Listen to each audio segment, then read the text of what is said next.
सूर्य ज्ञानसूर्य जे विद्यार्थ्यांसाठी नव्हे तर संपूर्ण अखंड विश्वासाठी मार्गदर्शक आहेत असे ज्ञानसूर्य डॉक्टर बाबासाहेब आंबेडकर आपल्या संस्थेचे अध्यक्ष त्यांचे वडील ज्यांनी एका चांगल्या सुपुत्राला जन्म दिला आणि त्यांच्या माध्यमातून सिल्लोड तालुक्यामध्ये अनेक ठिकाणी त्यांनी चांगल्या चांगल्या शाळा निर्माण केल्या असे हिम्मतदार करून या सर्वांना अभिवादन करतो। आपल्या शाळेचे मुख्याध्यापक श्री जाधव सर, उपस्थित सर्व या ठिकाणी आलेले पालक, शिक्षक आणि विद्यार्थी मित्र, मी तुम्हाला फार वागता नाहीये, परंतु विद्यार्थ्यांकडे बघून माझ्या मनामध्ये जे भाव उमटतात, जे शब्द उमटतात, ज्या भावना निर्माण होतात त्या कुठेतरी लिहिण्याचं काम मी मागच्या 2 वर्षापासून करतोय। सकाळ असेल, ॲग्रोड असेल, अशा विविध गायडलामध्ये विद्यार्थ्यांच्या शिक्षणाविषयी लिहित असताना राज्यभरात अनेक पालकांशी संपर्क तयार झाला, अनेक अधिकाऱ्यांशी संपर्क आला, सरांशी संपर्क आला आणि आजच्या कार्यक्रमाला बोलवण्यासाठी जाधव सरांनी आग्रह करला। तर थोडंसं आपल्या मराठवाड्यात असेल, संभाजीनगरात असेल तर शिक्षणाच्या बाबतीत आपण थोडंसं पाहिजे मागे पश्चिम महाराष्ट्रात गेले। तर त्याचं कारण असं आहे की ज्यावेळेस माझे लेख येतात तर मला पश्चिम महाराष्ट्रातून अगदी माजी आमदार असतील, खासदार असतील किंवा एकदम वरिष्ठ पातळीवरचे लोक फोन करतात की सर तुम्ही छान लिहिलं आणि थोडंसं आपलं दुर्दैव म्हणावं लागेल की संभाजीनगर मग फारसं कोणी काही विचारत नाही, परंतु ती सुरुवात झाली आमच्या तालुक्याचे आमदार अमरनाई यांनी असं ठरवलं मला शिक्षणात काम करायचंय, तेही काम आम्ही आता पुढे घेऊन जातोय। जाधव सरांची आणि आमची मागच्या 2 वर्षापासून साहित्य संमेलनाच्या निमित्तानं भेट होत असते। तर विद्यार्थ्यांसाठी काहीतरी करण्याची धडपड असलेला शिक्षक मुख्याध्यापक म्हणून जिल्हाभर सरांची ओळख आहे। तर त्या अनुषंगाने आज या ठिकाणी येण्याचं भाग्य लाभलं। तुमच्याशी पालकांशी विद्यार्थ्यांशी बोलण्याची संधी सरांनी उपलब्ध करून दिली, त्याबद्दल सर्वप्रथम मी सरांना धन्यवाद देईन। कारण बोलणाऱ्यांना बोलायचं असतं, बऱ्याचदा असं होतं की व्यासपीठ योग्य प्रमाणात मिळत नाही। तर तुम्ही या शाळेमध्ये मला बोलवलं, माझा सत्कार केला, तर त्याबद्दल मी सर्वप्रथम तुम्हाला धन्यवाद देईन। आणि सुरुवातीलाच एक गोष्ट सांगणार आहे, जसं आपण मी बोलणार नाही, मी चर्चा करणार आहे, संवाद साधणार आहे। तर पालकांनी बोलायचंय, विद्यार्थ्यांनी बोलायचंय। तर प्रत्येक पालकाला असं वाटतं की माझा मुलगा हुशार झाला पाहिजे, शिकला पाहिजे, त्याला काहीतरी आलं पाहिजे। आपल्यापैकी किती जणांना असं वाटतं की आपली मुलं आपल्यापेक्षा हुशार आहे? असं वाटतं का की आमची पिढीपेक्षा पुढची मुलं हुशार आहे, असं वाटतं का तुम्हाला? तर आमची पिढी हुशार होती, इमानदारीने सांगायचंय। थोडंसं हा विषय बोलत समोर बोलायचं नाही तरी पण आता युवा आला की विद्यार्थी पालक दोन्ही एकत्र बसले, तर पालक सभा म्हटल्यानंतर थोडंसं वेगळं बोलायचं असतं, विद्यार्थ्यांसमोर वेगळं बोलायचं असतं। तर मला असं वाटतं की प्रत्येक पालकाला असं वाटतं की आपली मुलं आपल्यापेक्षा हुशार आहे, असं प्रत्येकाला वाटतं। आपल्याला हा मुलगा फोन लावणं, एखादा ॲप घेणं, वेगवेगळ्या गोष्टी आवड करणं, अशा सगळ्या गोष्टी मुलं करू शकतात। मुलं हुशार आहे पण अभ्यास करत नाही असे पालकांना वाटतं। येतं सगळं पण करायचं काय मुलांना कंटाळा येतो। आता सर या ठिकाणी मला एका पालकाला दूर बसलेले होते, त्यांची ओळख करून देताना की सर हे जे पालक आहे म्हणे यांचा मुलगा फार काही हुशार नाही, पण ते नेहमी शाळेत येतात, भेट देतात, आमच्याशी चर्चा करतात, शिक्षकांना बोलतात, माझ्याशी बोलतात, मुलांनाही प्रेमाची आदराची वागणूक करतात की माझा मुलगा शिकणारच आहे असं त्यांना वाटतं। एक छोटीशी गोष्ट तुम्हाला सांगणार आहे पालक म्हणून। अगोदर थोडंसं पालकांशी बोलतो, नंतर विद्यार्थ्यांशी बोलतो। तर ही गोष्ट जवळपास 200 वर्षापूर्वीची, ज्या काळामध्ये शिक्षणाच्या फार कमी सुविधा होत्या, फार काही शाळा नव्हत्या। तर एक आई होती आणि तिचं मूल होतं, तर तिला शाळेच्या मुलाला शाळेत टाकल्यानंतर 2-3 वर्ष तो मुलगा शाळेत गेला आणि 2-3 वर्षानंतर त्याच्या शिक्षकाने सांगितलं सर की तुमच्या मुलाला काही येत नाही। जसं आता सरांनी सांगितलं की त्या बालकाचा मुलगा थोडासा कमी हुशार आहे, पण त्याला असं वाटतं की माझा मुलगा शिकणार आहे। मग तिथल्या शिक्षकाने काय केलं, जुना काळ होता 200 वर्षापूर्वीचा, तर त्या मुलाची टीसी लिहिली, एक पत्र लिहिलं त्याच्या आईला की तुमचा मुलगा अभ्यासात हुशार नाही आणि कृपया करून आमची शाळा त्या विद्यार्थ्याला आता शिकवू शकत नाही, तुम्ही त्या मुलाला आता घरीच शिकवा। मग तो मुलगा आणि आई शाळेत गेली आणि मग त्या आईने वाचलं की प्राध्यापक असतील किंवा तिथे प्राचार्य असतील त्यांनी सांगितलं की तुमचा मुलगा काही अभ्यास करू शकत नाही। मग तो मुलगा काही वाचत असेल नव्हता, कारण तो काही हुशारच नव्हता। त्या मुलानं त्या आईने विचारलं की आई या चिठ्ठीमध्ये काय लिहिलं माझ्या शिक्षकांनी. त्या आईच्या डोळ्यात पाणी आलं आणि त्याने सांगितलं की बाळा तुझ्या शिक्षकांनी असं सांगितलं की तू खूप हुशार मुलगा आहे, खूप म्हणजे इतका हुशार मुलगा आहे की तुला आम्ही या शाळेमध्ये म्हणजे तुमच्या मुलाला आम्ही आमच्या शाळेमध्ये शिकवू शकत नाही कारण तुमचा मुलगा काहीतरी वेगळा आहे असं लिहिलं म्हणजे त्या चिठ्ठीमध्ये. आणि ती आई घरी जाते आणि ती आणि ती लिहिलेली चिठ्ठी की तुमच्या मुलाला काही येत नाही अशी लिहिलेली चिठ्ठी एका पेटीमध्ये ठेवून दिली आणि त्या आईनं त्या मुलाचं शिक्षण स्वतः सुरू केलं. तिचं नाव होतं मॅथ्यू जेलियट. तर त्या आईनं ज्यावेळेस चिठ्ठी त्याच्यामध्ये ठेवली आणि स्वतःच्या मुलाचं शिक्षण स्वतः सुरू केलं. ती पण स्वतः हुशार होती पण तिने त्या शाळेला दोष दिला नाही, त्या विद्यार्थ्याला दोष दिला नाही. त्याला अगदी प्रेमाने सांगितलं की बाळ तू खूप मोठा होणार आहे, शिकून मोठा होणार आहे. आणि खूप वर्षानंतर तो जो मुलगा होता तर त्यानं खूप सारे प्रयोग केले. वाफेवरचं इंजिन जे असतं तर जगामध्ये सगळ्यात पहिलं शोधण्याचं काम त्यानं केलं आणि त्या शास्त्रज्ञाचं नाव होतं की त्यानं बल्बचा शोध लावला. आज जे आपण लाईट लावतो तर त्याचा शोध लावला तो मुलगा होता जेम्स वॅट. त्याचं नाव होतं जेम्स वॅट. काही दिवसानंतर त्याची आई वारली, तो संपूर्ण जगात प्रसिद्ध झाला. तर आपली आई वारल्यानंतर त्याला असं वाटलं की आईच्या पेटीमध्ये काय ठेवलेलं आपण ते बघावं. तर त्यावेळेस त्यानं पेटी उघडली कारण तो पण त्याला वाचता आली कारण तो जगात प्रसिद्ध झाला होता. तर त्या चिठ्ठीत लिहिलेलं होतं की तुमच्या मुलाला काहीही येत नाही म्हणून तुमच्या मुलाला आम्ही काय करतोय शाळेतून काढून टाकतोय. असं सांगितल्यानंतर त्या आईनं काय केलं, त्या मुलाला सांगितलं की तुमच्या मुलाला काहीच येणार नाही किंवा तुझ्या शिक्षकांनी सांगितलं तुला काही येत नाही म्हणून आता तू शिकू नको किंवा काहीतरी रागवले नाही. तर काय केलं त्या आईनं त्या ठिकाणी आपल्या मुलाला काय दिलं, प्रेम दिला, आदर दिला आणि विश्वास दिला. जर या ठिकाणी काही पण उपस्थित आहे, आपण जर आपल्या मुलांना हा विश्वास देऊ शकलो की तू करू शकतो, तू बनू शकतो, हा विश्वास आई आणि वडील दोघांनी जर आपल्या मुलांना दिला तर मुलं निश्चितच शिकू शकतात. आणि संस्कार शक्ती आपण तयार करायची. आपल्या जिल्ह्याचे जिल्हाधिकारी आदरणीय दिलीप स्वामी साहेब यांच्या संकल्पनेतून आम्ही सगळ्या शिक्षकांची चर्चा केली आणि काही 10 सूत्र तयार केले. ते 10 सूत्र काय आहे तर स्पर्धाक्षम तयार करणे, विद्यार्थ्यांना गुणवत्तापूर्ण शिक्षण देणं, ऐच्छिक बनवणं म्हणजे त्याला तंत्रज्ञानाची ओळख असली पाहिजे. त्यानंतर आरोग्य हा एक महत्त्वाचा विषय. तर आपल्या मुलांचं आरोग्य कसं असलं पाहिजे, धडधाकट असलं पाहिजे. तर त्या दृष्टीने आपल्याला सगळ्यांना मिळून काम करायचे. याच्यापूर्वी ज्या पालक सभा झाल्या असतील, तुम्ही शाळेमध्ये आले असतील, मुलांना किती मार्क पडले, त्याचा अभ्यास कसा याची आपण तपासणी करतोच. परंतु अलीकडच्या काळामध्ये जागतिक पातळीवर जे बदल झाले ते शिक्षक पालक या दोघांनाही समजून घ्यावे लागतील आणि त्या दृष्टिकोनातून आपल्याला आपल्या विद्यार्थ्यांसोबत काही गोष्टी कराव्या लागतील. या ठिकाणी ग्रामीण भागातील बहुतांश शिक्षक पालक उपस्थित आहे. जर आपल्याला विहीर भरायची असली तर आपण काय करतो, समजा खडक लागला तर काय करतो, खडक फोडण्यासाठी ब्लास्टिंग घेतो. काय घेतो, ब्लास्टिंग घेतो. पण आपल्याला एखादं झाड लावलं आपण त्याला कळी उमटली छोटीशी तर त्या कळीचं फुल होण्यासाठी आपल्याला काय करावं लागेल, काय करावं लागेल, त्या झाडाला काय द्यावं लागेल, पाणी द्यावं लागेल. तर समोर बसलेले जे विद्यार्थी आहे तर ते देखील एका फुलाच्या रूपानं आपल्या पुढे त्याचा जन्म घेतलाय. थोडस पालकांशी बोलतोय मी.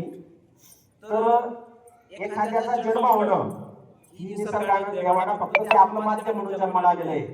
आणि एखादं जर फुल आपल्याला उमलायचं असेल, त्याला मोठं करायचं असेल तर आपण तिथं प्लास्टिक घेतल्यानं फुल फुलेल का, आपण जर त्याला काही त्रास दिला त्या फुलाला तर ते फुलणार नाही, ते कोमेजून जाईल किंवा मरून जाईल. तर आपले विद्यार्थी अगदी फुलासारखे असतात.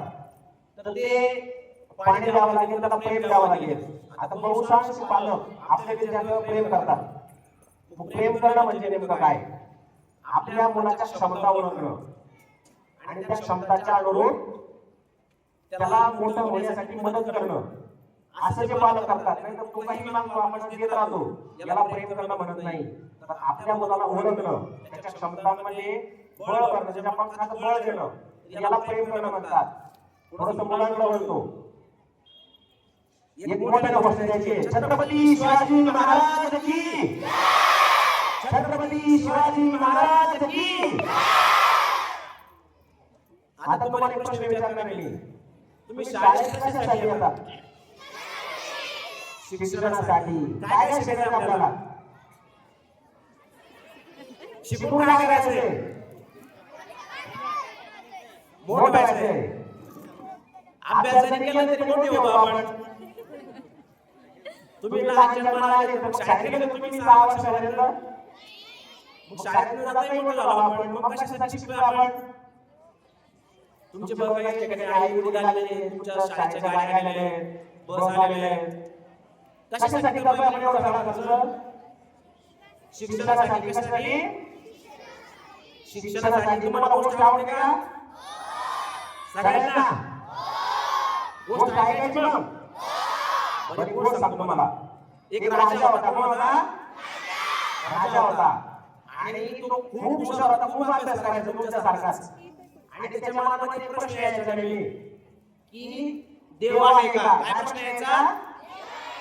देव आहे का? तुम्हाला वाटतं काय म्हणून देव? कोणी पाहिला? कोणी बघितला नाही. मग त्याच्या मनामध्ये असे प्रश्न यायचे तुमच्यासारखे की देव आहे का? असेल तर कुठं असेल? मला त्याला भेटता येईल का? असे प्रश्न त्याच्या मनामध्ये यायचे. मग त्याच्या दरबारामध्ये त्या काळामध्ये पण साधू संत मोठमोठे लोक यायचे.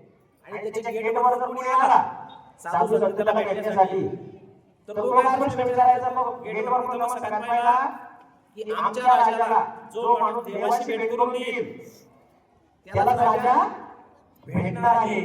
मग असं करत करत पहिला साधू आला, त्याला सांगितलं की मी देव दाखवू शकत नाही. दुसरा आला काही दिवसानंतर, त्याला एक प्रश्न विचारला की आमच्या राजाला देव दाखवायचा आहे. आणि जो साधू संत महात्मा सुफी संत असेल, भिक्खू असेल बौद्ध, तर त्याला काय करायचं? राजाला देव दाखवायचा. मग भेटेल का राजाला कोणी? दाखवू शकता कोणी देव? नाही दाखवू शकत. पण एक तुमच्यासारखा खोडकर साधू त्या ठिकाणी आला आणि त्याला प्रश्न विचारला की तू राजाला देव दाखवू, ईश्वराला दाखवू शकतो का? तर त्याला सांगितलं मी दाखवतो राजाला. ईश्वर दाखवून देतो मी, देवाला दाखवून देतो, राजाची आणि देवाची भेट करून देतो मी. मग काय झालं? त्याला मध्ये सोडण्यात आलं भगवानाला, त्या साधूला. आणि साधूमध्ये प्रवेश केला आणि तो कोणाकडे गेला? मग राजाकडे गेला. कोणाकडे गेला? राजाकडे गेला. आणि त्या राजाने त्याला विचारलं. राजाला एकदम धक्का बसला त्या दिवशी पहिल्यांदा. राजाला सुद्धा काय आला? घाम आला. कारण राजाचं चॅलेंज आजपर्यंत कोणी स्वीकारलेलं नव्हतं. आणि राजाला एकदम घामाघूम झाला की हा माणूस मला कसा देव दाखवणार? कारण राजाची खात्री होती की मला या जगात कोणी देव दाखवू शकत नाही. मग तो त्या ठिकाणी गेला. साधू लोक राजा एकदम घामाघूम झाला, घाबरला अगोदर की हा कोण माणूस आहे की याला देवाशी संपर्क डायरेक्ट. तुमच्या फोन नंबर मध्ये आहे का? मोबाईल मध्ये देवाचा नंबर आहे का आपल्या कोणाचा? मग त्याला विचारलं की साधू महाराज तुमची तब्येत चांगली आहे का? हो माझी तब्येत चांगली. तुमची कशी आहे? चांगली आहे. म्हणजे पहिल्यांदा या जगात कोणीतरी माझं चॅलेंज स्वीकारलं की मला देव बघायचं, ईश्वराला बघायचंय.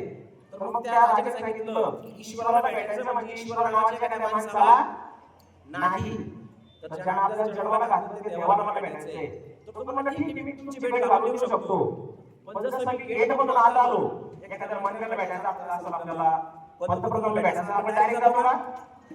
काय करावं लागतं? मग मंडळाची भेट घ्यायची तर काय करावं लागतं आपल्याला?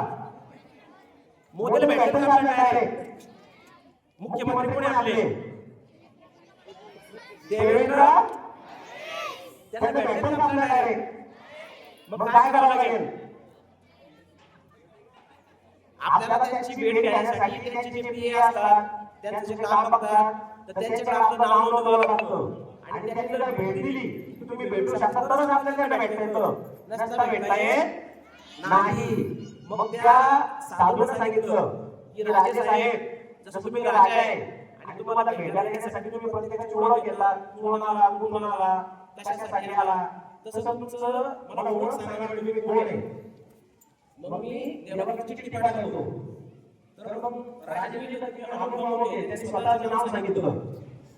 त्या साधूने ते वाचलं आणि त्या राजाला प्रश्न विचारला, जर या नावाऐवजी तुमचं जर दुसरं नाव असतं तरी तुम्हीच असता का? त्याने सांगितलं की बरोबर आहे, माझं नाव शिवाजी ऐवजी जर तुकाराम असतं तरी माणूस काय असतो, मीच असतो किंवा जाधव सर आहे, त्यांचं दुसरं काही नाव असतं तर जाधव सरांचं काही व्यक्तिमत्व बदललं असतं का? मग ही काही तुमची खरी ओळख नाही. एखाद्या माणसाचं नाव म्हणजे तो माणूस असतो का? असं होईल का? जर माझं नाव बदललं तर मी बदलून जाईल का? अजिबात नाही. मग त्यानं सांगितलं की मी राजा आहे. त्यानं त्याचं राजाचं नाव घेतलं की मगध. मगधचा राजा होता तो, की मगध देशाचा राजा देवाला भेटायला येऊ इच्छितो. मग त्या साधूला विचारलं की तू जर राजा नसता, तू भिकारी असता, शेतकरी असता, कामगार असता, तरी पण तूच असता. म्हणजे एखादा पद एखाद्या व्यक्तीचं कायम असतं का? आज शिवाजी काका सर शाळेत शिक्षक आहे, उद्या रिटायर झाल्यावर शिक्षक नसणार किंवा आणखी काही कारणाला माझ्या पदामध्ये बदल होऊ शकतो. तर मग त्या माणसाकडे पडलं की माझं पद जरी बदललं तरी मी स्वतः कोण असतो, मीच असतो. मग त्यासाठी तुझं नावही सांगू नको, तुझं पदही सांगू नको, तू स्वतः कोण आहे आता मला सांग. असा जर प्रश्न आपल्याला विचारला कोणी तर तुम्ही काय उत्तर शोधाल? तुम्ही कोण आहे, काय सांगता तुम्ही तुमची ओळख? मुलांना बोलतोय मी, तुमचं नाव पण सांगायचं नाही, वडिलांचं नाव सांगायचं नाही. तुम्ही कोण आहात? कोण आहे तुम्ही? माणूस आहे. मग आपल्याला स्वतःला काय करावं लागेल? जगाला मी कोण आहे हे आपल्याला समजून घ्यावं लागेल. तुमच्या पैकी प्रत्येकाला आपल्याला ओळखतं कोण आहे म्हणून मी. तुमच्या प्रत्येकामध्ये ज्यावेळेस आपण जन्माला येतो तर प्रत्येकामध्ये काय असते, एक क्षमता असते काहीतरी होण्याची, काहीतरी करण्याची. आणि ती क्षमता जर आपण ओळखली एकदा की मी अमुक अमुक व्यक्ती आहे. आता अलीकडच्या काळामध्ये बऱ्याचदा मला खूप राग येतो बघा. जर एखाद्याचा मोबाईल जर आपण काढून घेतला, त्याला काही काम सांगितलं, तुम्हाला काय येतो? राग येतो. तर बऱ्याचशा मुलांच्या बाबतीमध्ये असं घडतं की मुलांना राग येतो आणि तो त्याला स्वतःला ओळखता येत नाही. जर एखाद्या व्यक्तीला स्वतःला एकदा ओळखलं की मी कोण आहे, म्हणजे त्याचा राग कमी होईल. त्याच्यानंतर काहीतरी त्याला करायचंय. आता अलीकडच्या काळामध्ये स्पर्धाक्षम विद्यार्थी तयार करायचे, पण सगळेच विद्यार्थी डॉक्टर होतील का? नाही होणार. पण प्रत्येकामध्ये काहीतरी करायची क्षमता आहेच. पालकांनी आग्रह करायचा नाही, शिक्षकांनी आग्रह करायचा नाही, परंतु त्या विद्यार्थ्यांनी आग्रह करायला पाहिजे की माझ्यामध्ये चित्र काढण्याची क्षमता आहे, माझ्यामध्ये संगीतात बोलण्याची क्षमता आहे, माझ्यामध्ये वाचनाची क्षमता आहे. तर या क्षमता आपल्याला ओळखायच्या मुलांच्या. विद्यार्थ्यांनी देखील आपल्याला काय आवडतं.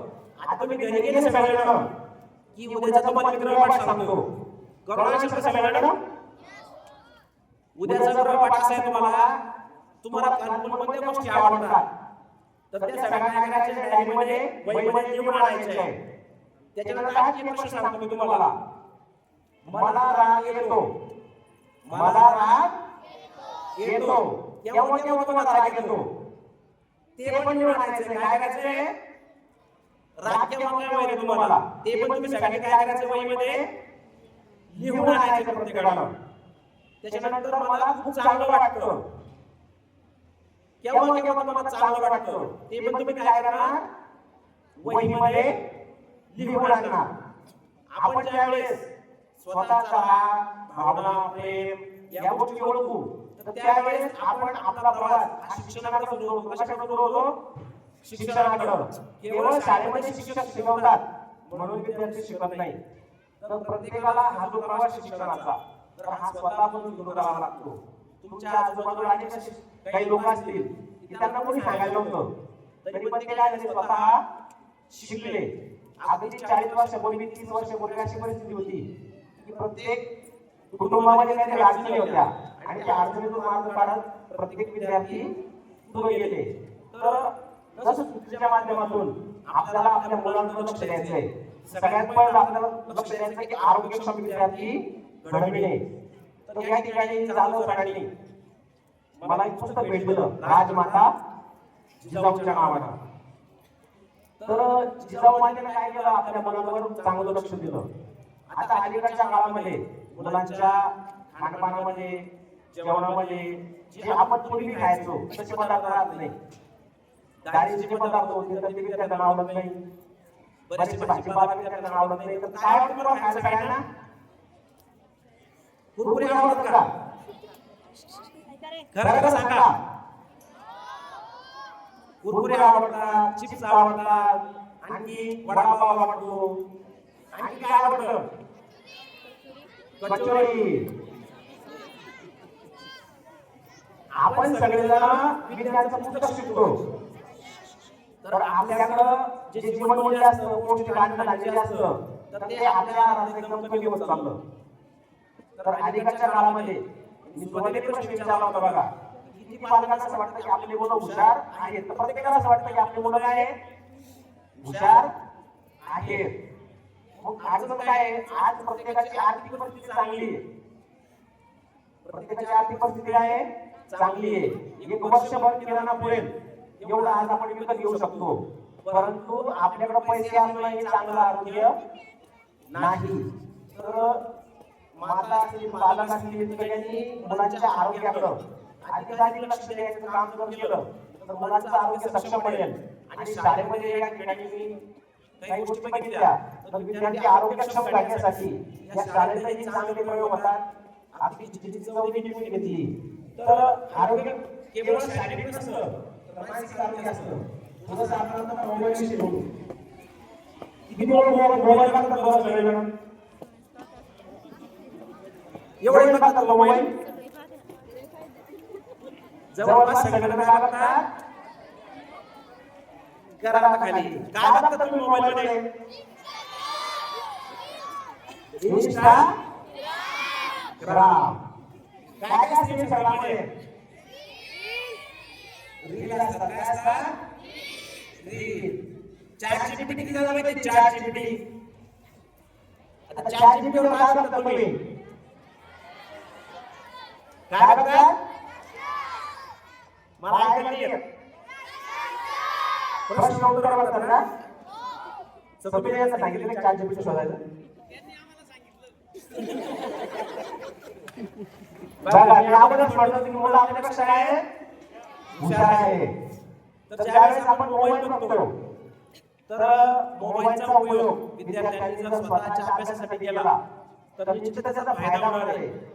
तर पालकांना थोडीशी विनंती अशी असेल की शिकण्याच्या प्रक्रियेमध्ये तर शाळेतही आपण त्यांना जर सांगितलं की चॅट जीपीटीचा वापर कसा करायचा, ज्यावेळेस आपण एखादी गोष्ट बघू नका म्हणतो, तर नेमकी तीच गोष्ट मुलं करतात. मुलांना मोबाईल बघू द्या, पण त्याच्यामध्ये काय करायचं याच्यानंतर आपण सगळ्यांना शपथ घेणार आहे की आपण इंस्टाग्राम जास्त बघणार नाही, आपण चॅट जीपीटीचा वापर करणार, त्यानंतर युट्यूबचा वापर करणार. गणित किती जणांना समजून येते मला युट्यूबवर म्हणून? गणिताचे तास असतात, क्लास असतात. बघितले कमी कधी?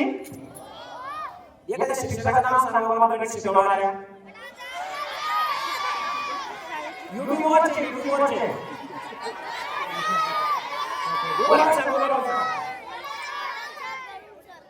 गरुड सर. वाह, शाबास. टाळ्या वाजवतात त्याच्यासाठी सगळ्यांना. सर, तुमच्या शाळेतील मुलं बघून खरोखर आनंद झाला की विद्यार्थी युट्यूबचा जो वापर आहे तर तो चांगल्या गोष्टीसाठी करतात. एक मिनिट लक्ष द्या बघा.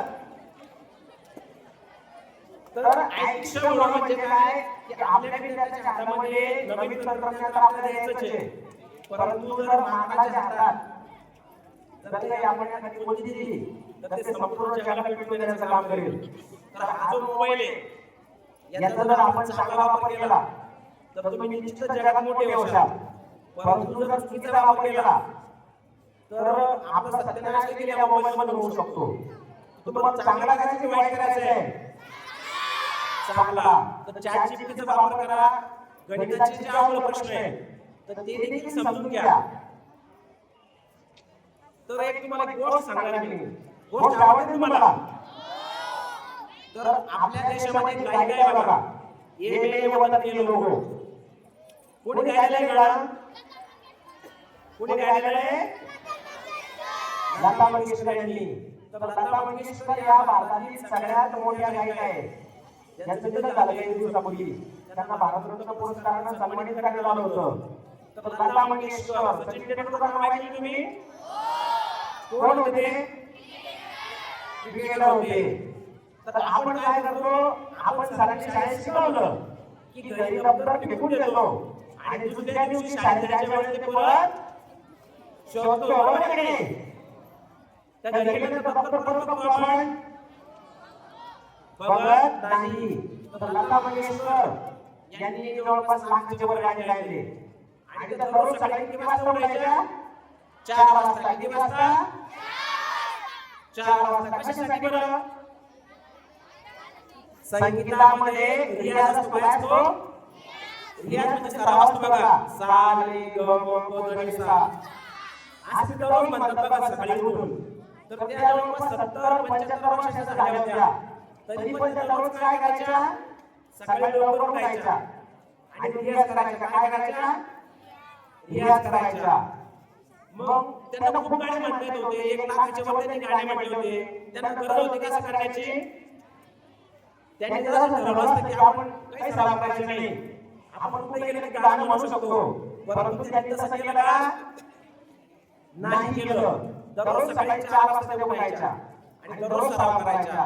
तर तुम्हाला एक पूर्ण तास असणार आहे की आपण जो अभ्यास असतो आपला त्या अभ्यासाचं काय करणार? आपण सराव करणार, दररोज करणार.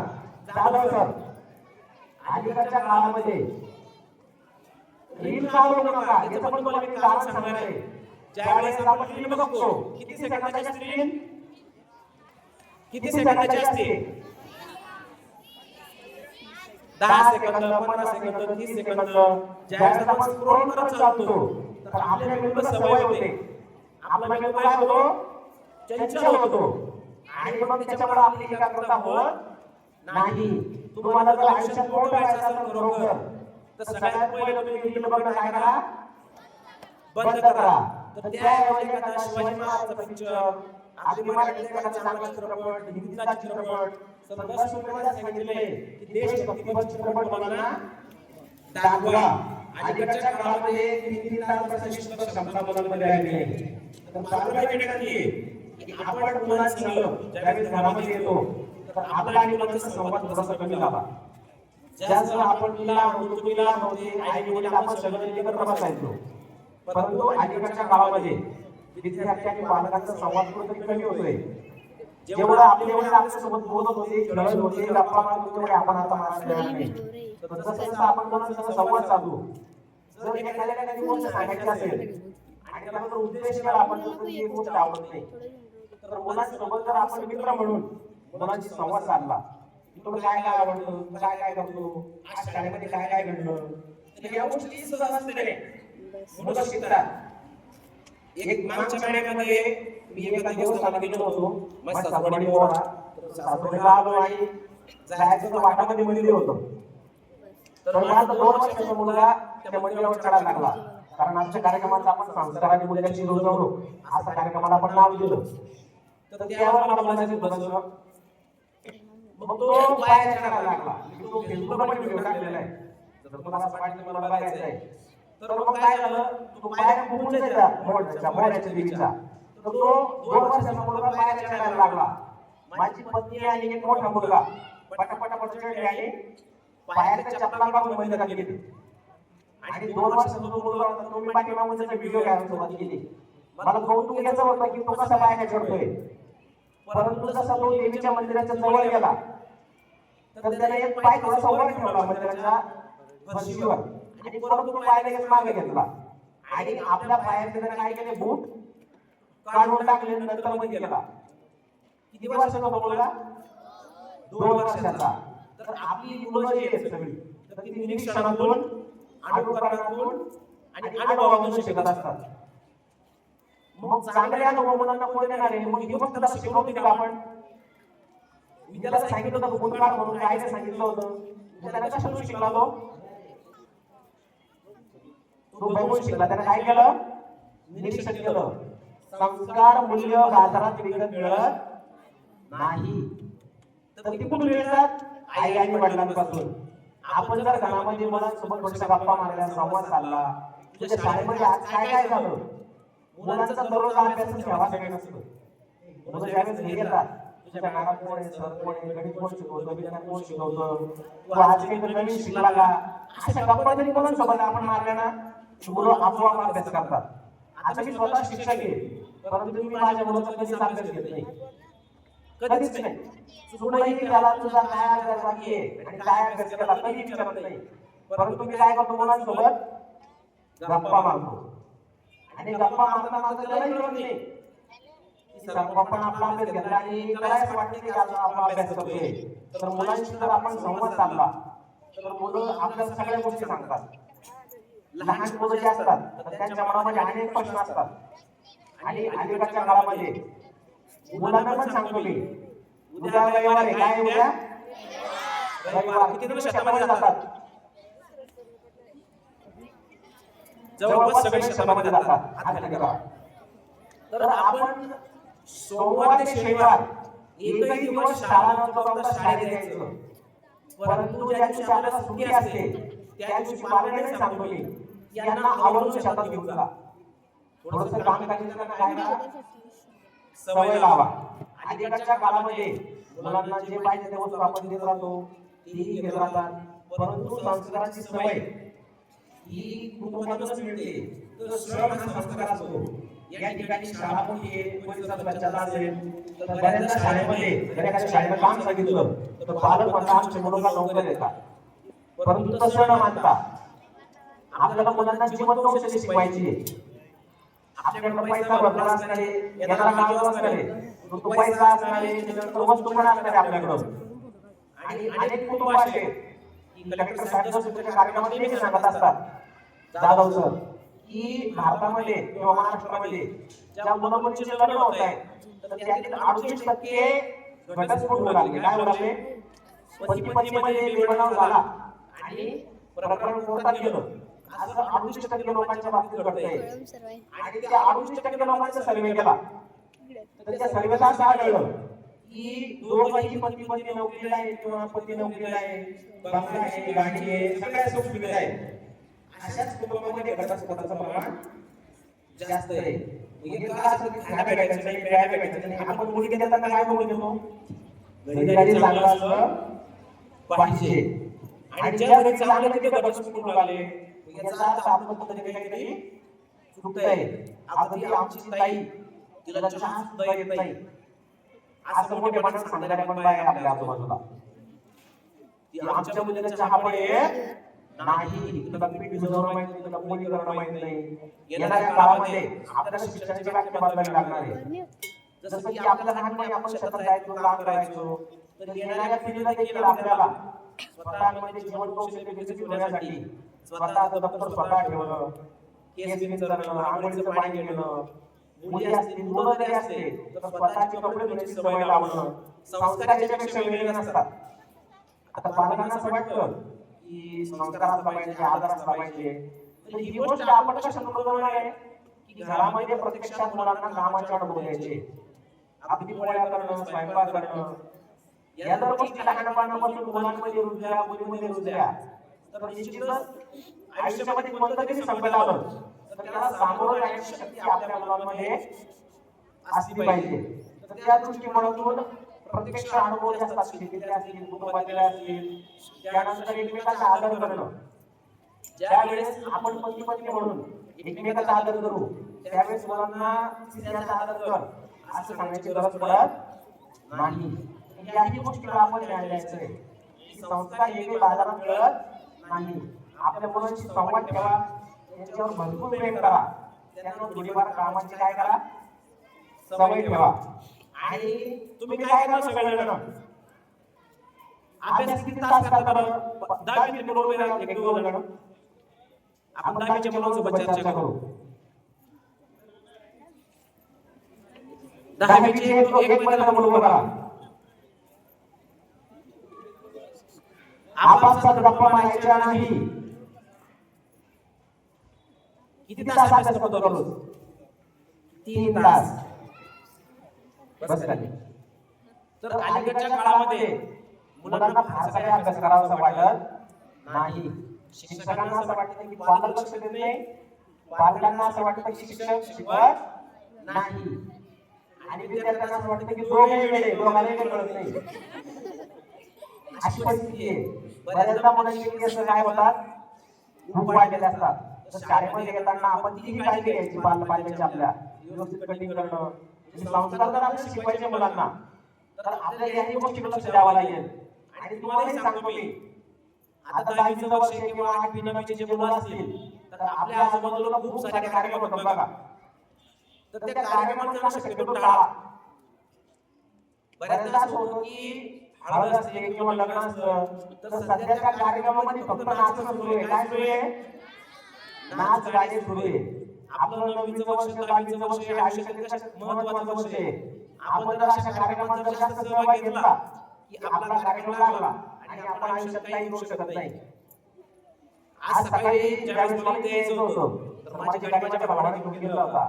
तर सर म्हटले की सर गाडी करा, मी गाडीचं भाडं देऊन टाकतो तुम्हाला. पण म्हटलं काही गरज नाही, रोडपर्यंत बस भरपूर माझा बाप माझ्या रोडवर आहे. तर आयुष्यात जर तुम्हाला मोठं व्हायचं असेल तर थोडे फार कष्ट घ्यावे लागतील. विना मेहनतीचं कष्टाचं कोणी आयुष्यात मोठं होत नाही. तर आपल्या आजूबाजूला जे सांस्कृतिक कार्यक्रम असतात, लग्न असतात, काही दिवस काही काळ मुलं असतील मुली असतील तर थोडंसं त्याच्याकडे दुर्लक्ष करून एक 9वी आणि 10वी सगळ्याच मुलांना अभ्यास करायचा आहे. परंतु या 2 वर्षात जर तुम्ही चांगला अभ्यास केला तर तुमचं आयुष्याची पायाभरणी या 2 वर्षात निश्चितच होणार आहे. तर स्पर्धाक्षम, कारण तिथून पुढे आपल्याला स्पर्धेला सामोरं जायचंय. तर मग स्पर्धेची तयारी करण्यासाठी आपल्याला काय करावं लागेल? कोणत्या विषयाची तयारी करावी लागेल स्पर्धेत टिकण्यासाठी? मुलांनो काय काय यायला पाहिजे तुम्हाला? कोणता विषय पडला असला पाहिजे तुमचा सगळ्यांचा? गणित आणि सायन्स. तुम्हाला आवडतं गणित आणि सायन्स? तुम्ही शाळेत तुमच्या मनाने घरचे पाठ बनवतात. काय होतं? आपण स्वतः ठरवायचंय. आई वडील पाठवतात म्हणून नाही. तुम्हाला एक गोष्ट सांगणार बघा मी आता. जर तुम्हाला आयुष्यात मोठं व्हायचं असेल, एक बगळा होता. कोण होता? बगळा होता. आणि तो बगळा काय झाला? म्हातारा झाला होता. काय झाला होता? म्हातारा असल्यामुळे त्याला काही उठता येत नव्हतं. मग तो एका भांडीवर जाऊन बसला आणि खाली गाढा होता. कोण होता? गाढा होता. आणि मग तो गाढा म्हटला की बगळा दादा चांगला होता आकाशामध्ये. तो म्हणला की आता मला काही उठता येत नाही, मी म्हातारा झालो. तर म्हणे माझ्याकडे सोपं औषध आहे. म्हणे माझ्याकडे काय आहे? सोपं औषध आहे.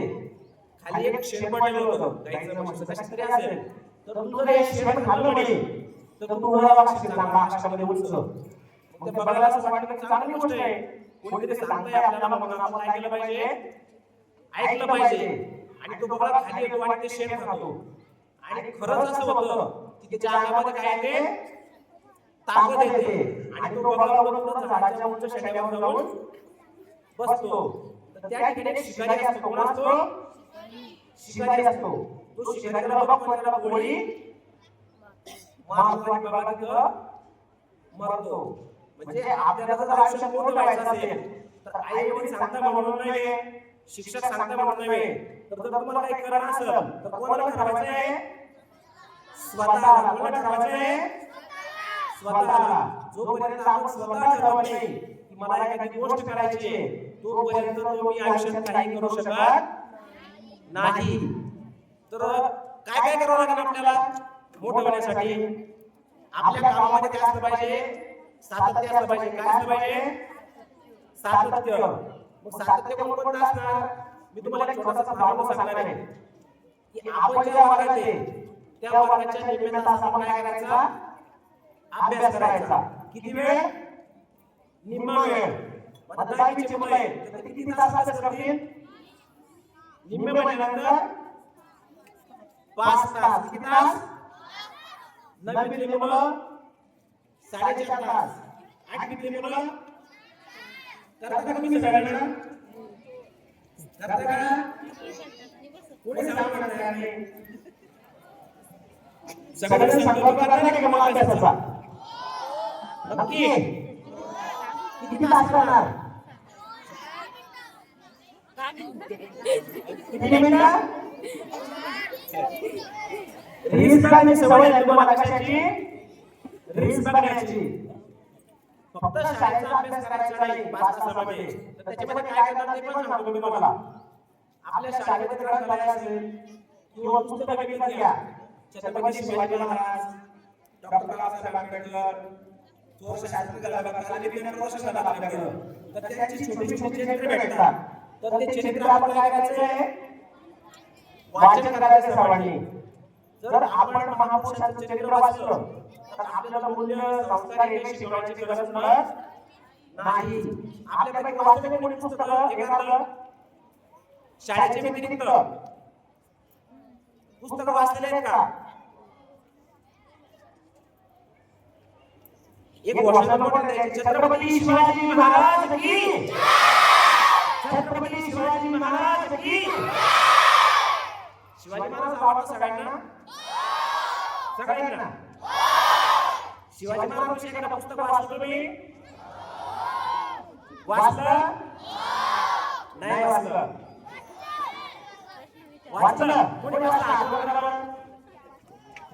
मी विचारलं की काय वाचलं पुस्तकात, सांग काय वाचलं.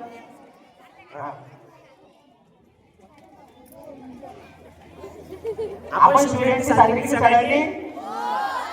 आता पुढची वर्षी, आता जी 19 फेब्रुवारी येईल, तर प्रत्येक विद्यार्थ्यांनी एक पुस्तक वाचायचं. किती पुस्तक वाचायचे? एक पुस्तक वाचता आवडेल का? तुमच्या शाळेला छत्रपती शिवाजी महाराजांची जी पुस्तकं आहेत, तर मी स्वतःच्या पैशाने तुम्हाला भेट देईन प्रत्येक शिक्षकाला. आणि मी भेट देणारं पुस्तक तुम्ही वाचलं की परत पण भेट द्यावी शाळेमध्ये. तर येणारी शिवजयंती आपण फक्त घोड्यावर बसून मिरवणूक करून साजरी करायची. मग यावर्षी शिवजयंती कशी करणार आपण? काय करणार? पुस्तक वाचून साजरी करणार. आणि ते पुस्तक म्हणजे तुम्हाला, मी तुम्हाला सगळ्यांना काय करणार? भेट देणार. आपल्या बाजूला दुसरा फोटो बघा डॉक्टर बाबासाहेब आंबेडकरांचा.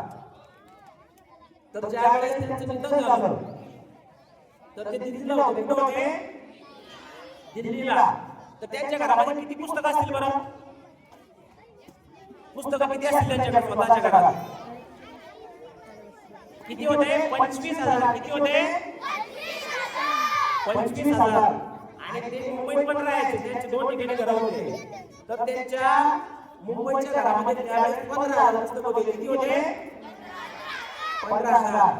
तर ज्यावेळेस त्यांना असं वाटलं की मला घर बांधायचंय, तर त्यांना खूप अडचण व्हायची. जसं आता आपण खेड्यापाड्यात लोकांची घरं लहान असतील, त्यांची मोठी असतील, तर डॉक्टर बाबासाहेब आंबेडकरांना घर बांधायचं होतं. तर त्यांना घर कशासाठी बांधायचं होतं? पुस्तकं ठेवण्यासाठी. तर ज्यावेळेस ते वारले तर त्यांचे सगळे पुस्तकं एका ठिकाणी ठेवले. तर त्या पुस्तकाची संख्या होती 50,000. किती होती? 50,000 वेगवेगळ्या ठिकाणी त्यांची पुस्तकं विखुरले गेले होते. तर त्यांनी त्यांच्या आयुष्यामध्ये लाखो पुस्तकं वाचली, पण त्यांच्या घरामध्ये, स्वतःच्या घरामध्ये विकत घेतलेली पुस्तकं होती 50,000. मग आज आपण त्यांचं पूजन करतो. आपले आजी आजोबा किंवा आमच्या पिढ्या आज कुणी जिवंत नाही, त्यांचं पूजन होतं का? कोणाची पूजा आपण करत नाही, परंतु त्यांची आजही पूजा होते. याचा कारण त्यांनी संपूर्ण जगाचा काय केला होता? अभ्यास केला होता. आपल्याला एवढं पुस्तकं वाचलं का आपण? अजिबात वाचणार नाही. तर वाचनाचा संकल्प आपल्याला आजच्या दिवशी करायचा आहे. त्यानंतर तंत्रज्ञानाचा योग्य वापर आपल्याला करायचा आहे. आणि स्पर्धेमध्ये टिकण्यासाठी आपल्याला तंत्रस्नेही व्हायचे. काय व्हायचे? तंत्रस्नेही. युट्यूबचा वापर कशासाठी करणार आपण? गणिताचे क्लास, इंग्रजीचे क्लास. आपल्यापैकी काही जणांनी सांगितलं बघा की बाळासाहेब गरुड सर आहे, बरोबर आहे की? गरुडचे अकॅडमी आहे ना, तर त्याची व्हिडिओ तुम्ही बघता. त्यानंतर आपल्याला आणखी सुचवलेले आपल्या कलेक्टर साहेबांनी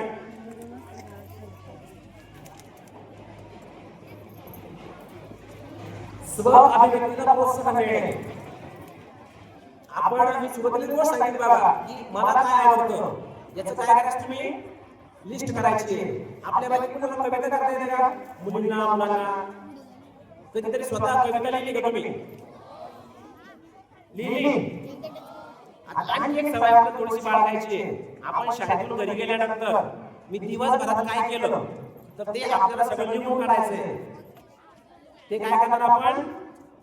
लिहून काढणार की मी दिवसभरामध्ये काय काय केलं.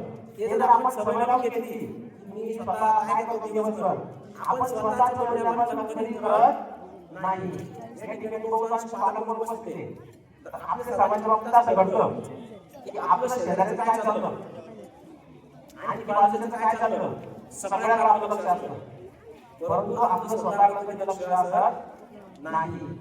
मग ही गोष्ट मुलांच्या बाबतीत घडते. ज्यावेळेस मुलं शाळेमध्ये येतात, सर यांना असं केलं त्यांना तसं केलं, ही जे भांडणं आहे तर प्रत्येक शाळेचे प्रत्येक वर्गाचे, आणि ही जर आपण सगळ्या लहानपणापासून मुलांना लावली तुझं काय चाललं, तू काय करतो, ही सवय जर आपण मुलांमध्ये लहानपणापासून रुजवली की तू लोकांचं बघू नको, तू स्वतःचं बघ, ही सवय जर आपण स्वतःमध्ये विकसित केली तर आपण निश्चितच आयुष्यामध्ये मोठं होतो.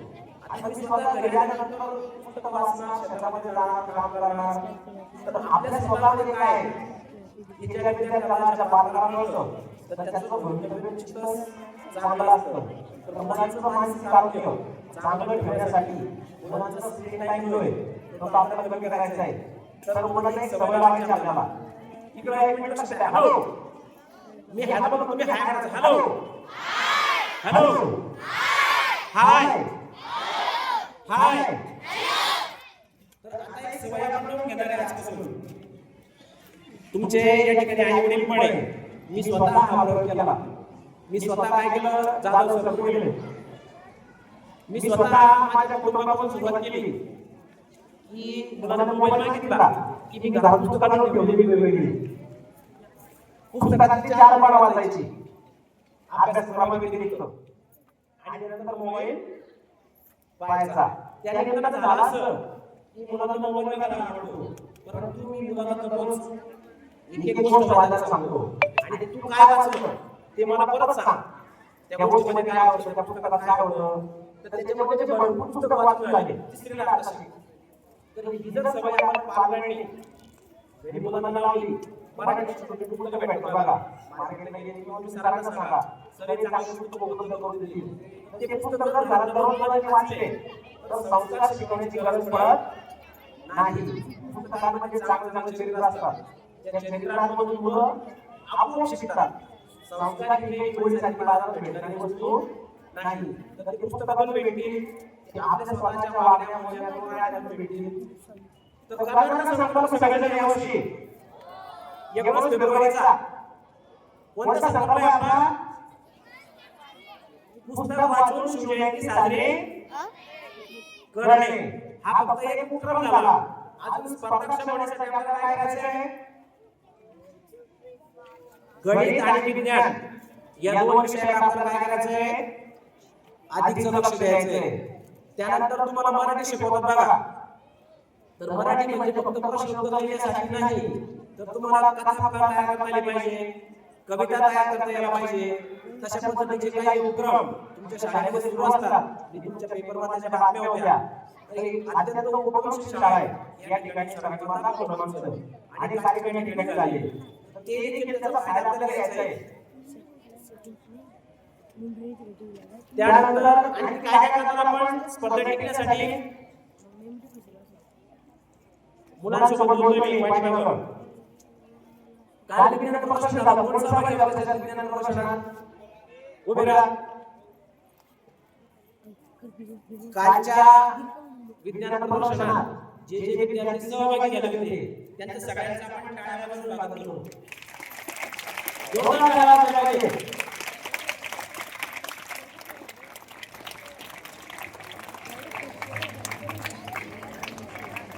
सर आपला एक मुद्दा आहे दृष्टीमध्ये बसा खाली की शिक्षक आणि विद्यार्थ्यांनी अंधश्रद्धापासून काय राहायला पाहिजे, दूर राहून विज्ञानिष्ठ झाला पाहिजे. आणि काल तुम्ही सर्वजणांनी या ठिकाणी विज्ञानाचं प्रश्न बनवलं होतं, तर आजच्या काळामध्ये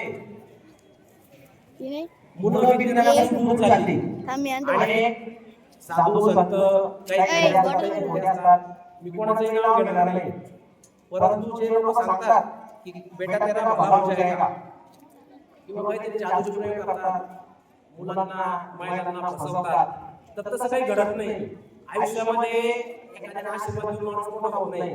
तर माणूस मोठा कसा होतो, स्वतःच्या कष्टाने स्वतःच्या प्रयत्नानं. मी परत एक गोष्ट सांगणार तुम्हाला, एक संत होता त्याचं नाव होतं नाणी. काय होतं, मुलांना बोलतोय मी, हाय. एक संत होता त्याचं नाव होतं नाणेन. काय होतं?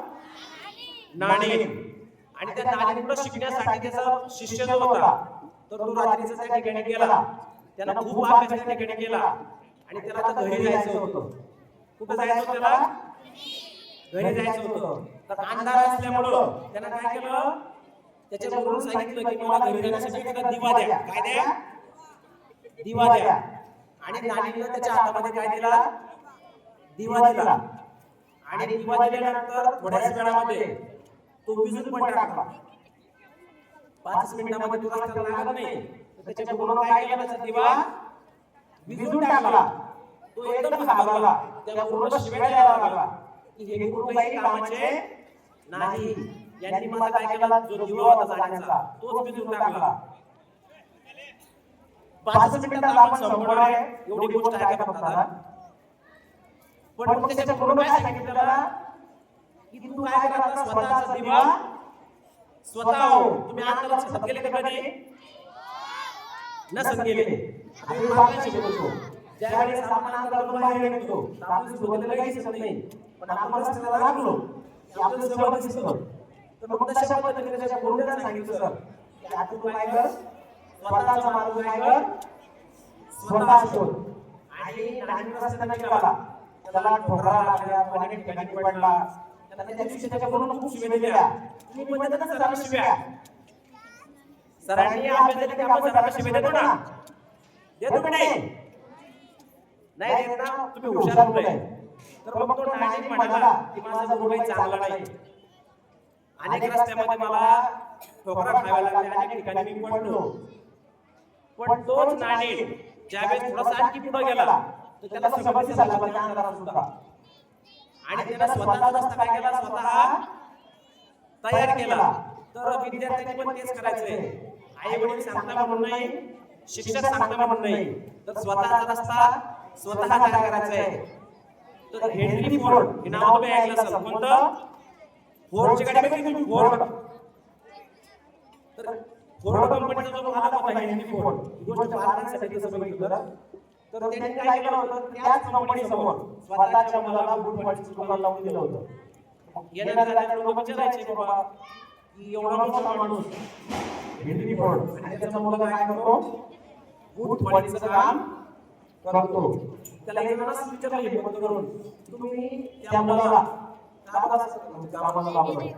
तर त्याने सांगितलं की एक दिवस मी पण तशीच बूट पॉलिश करत होतो. आणि ते करत असताना मी काय झालो? चांगला शिकलो, मोठा झालो आणि कंपनीचा मालक झालो. जर माझा मुलगा आज जर कंपनीचा मालक झाला तर एक दिवस त्याच्यावर परत बूट पॉलिश करण्याची वेळ येईल.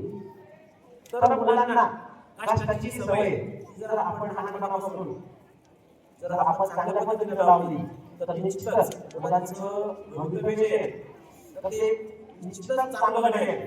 तर मुलांसमोर वेगवेगळी आव्हानं आपल्याला यायची. आजच्या कार्यक्रमाला बराचसा उशीर झाला होता तरी देखील गुणवत्तापूर्ण शिक्षण प्रदान करणं, आरोग्यक्षम विद्यार्थी घडवणं, त्यानंतर संस्कारक्षम पिढी तयार करणं, अशा अनेक गोष्टींवर या ठिकाणी आपण चर्चा केली. सर मुलं जरा हो नाही मुलांची थोडं आपण शिक्षकांसाठी वेगळ्या पद्धतीने बोलू. तर आरोग्य केवळ शारीरिक नसतं तर मुलांना मी परत एकदा आवाहन करणार आहे की तुम्हाला जर या जगाचा खरोखर आनंद घ्यायचा असेल तर मोबाईल बघून तुमचे डोळे आणि मेंदू फारसा खराब करू नका. शक्यतो तुम्हाला जर आवडत असेल तर तुमचे पालक पण या ठिकाणी आहे. जर ज्या विद्यार्थ्यांना खेळायला आवडतं तर त्यांनी खेळण्यासाठी बाहेर पडा. परंतु आपलं आरोग्य एकदा जर आपल्या हातून निघून गेलं तर ते निश्चितच फळ देत नाही. त्यानंतर नवशिक्षण पद्धतीवर आपण नंतर बोलणार आहोत. तर स्वतःमध्ये आत्मविश्वास मी करू शकतो असा विश्वास जर मुलांनी ठेवला तर निश्चितच मुलांचं ही भवितव्य उज्ज्वल घडेल. मला असं वाटतं मुलांसाठी आपण पालक कारण मुलं आता मानसिक